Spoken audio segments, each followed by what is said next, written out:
everybody's prepared, and you can't throw them a curveball and shit. But we're in rehearsals, and this performer says to me, like, in the funeral scene, can I have a cane? Like a cane? He's like, yeah, like as a Satanist, I imagine, like in an Alex Crowley fashion, I might have a cane. And I was like, I mean, I guess, we're gonna have to earn that cane. He goes, well then, I don't know if you're gonna like this, but I was also thinking about wearing a cape as well. I was like, a cape and a cane? He's like, yeah. I was like, well, how do we get there? And I'm like, well, we just suddenly show up. He's like, well, it's a funeral, so you get dressed and stuff. And I was like, no, we'd have to kind of layer that throughout. Let me talk to the wardrobe folks and the hair and makeup people and stuff. And so Allie, God bless her, like, you know, her job was to traffic Randall's many t-shirts, you know, because everyone pretty much wears the same outfit. I'm a dream for a fucking wardrobe person. Not only do I wear one outfit, I brought it with me. So, you know, she got to be real creative with Jay and make a bunch of outfits for Jay and stuff, but it was going to be, that was the creative highlight of wardrobe until I walked in and I was like, we need a cape and a cane at the funeral for Elias. And she's like, how do we earn that? And I was like, well, that's where you come in. I think in order to get there, every time we see Elias in blockchain, their outfits have to change. So she's like, well, I got him a metal t-shirt. I was like, I know, that's what it says in the script, but I think next time we see him, we gotta up the ante, up the ante. And then eventually we wind up at Cape and Cane. So she was like, well, let me see what I can do. She had this big truck full of clothes that like she just brings from movie to movie, even clothes that we weren't gonna need. But she started putting together the outfits that we saw.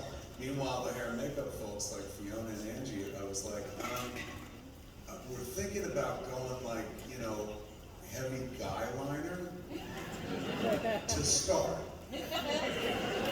Because eventually, we need full King Diamond face paint. And it needs to make sense. And so I remember Fiona was like, well, what do you want us to do? Like, what? And I was like, the sky's the limit, do whatever you want. And Fiona's job, the whole movie, was going to, you know, simply make fucking middle-aged men look a little younger. And suddenly, like, she got to be creative and express herself. Her and Sasha, like, put together looks. They would come to me the morning of and be like, I don't know, we're thinking about doing them as playing cards this time. And I was like, oh my God, that's great, do it, go ahead. And some of the shots last 12 seconds, and some of them are fucking long-ass scenes and whatnot. But, like, you know, it was a collective effort, including, like, I remember it was Angie came to me and she was like, he's asking if he could be Daryl Hannah from Blade Runner.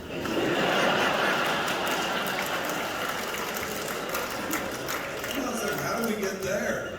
And she's like, Fiona did makeup on him and it was like the black across the eyes and he thought he looked like Daryl Hannah from Blade Runner. He asked if I could get the wig. And I was like, can you get the wig? She's like, you can, it's going to be expensive. And I was like, do it. So once again, just like in Clerks 2, something was written. And the performer comes in and elevates it, makes it something better. Something that like I love so much that I was like, ooh, I want to do it again. And I replicate it. You know, I thought my big move with Elias was, he was a Christian, now he's a Satanist. Like that was going to be the joke of the whole movie and shit. But instead, what we got to do with the clothing and the makeup, simply because this motherfucker was like, can I have a cane? What we got to do was tell, like, unintentionally, an elegant, like, coming out story. You know, where somebody leaves their religion behind and is like, let's see what's really out there for me. It's kind of beautiful. Every night I watch it over and over again, and I'll be honest with you, one of my favorite moments in the movie, it always makes me tear up, is during the eulogy when Elias talks about Mr. Dante, and he goes like, I don't know if anybody knows this, but I'm a Satanist now. but then he adds, but I still believe in heaven.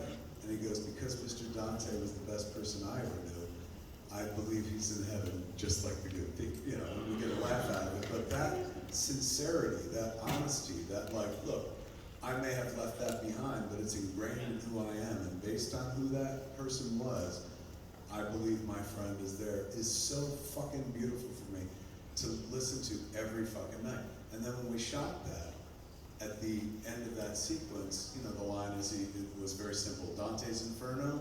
No. Dante's Paradiso? Yes. And instead, he gets up and goes, Dante's Inferno. No. Dante's Paradiso.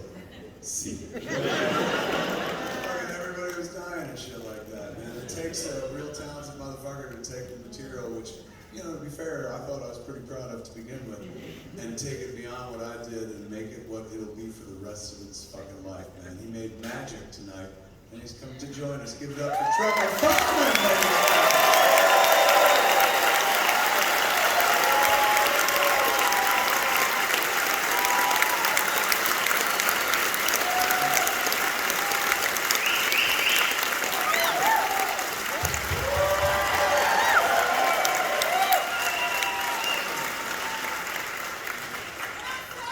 This one works. This one doesn't.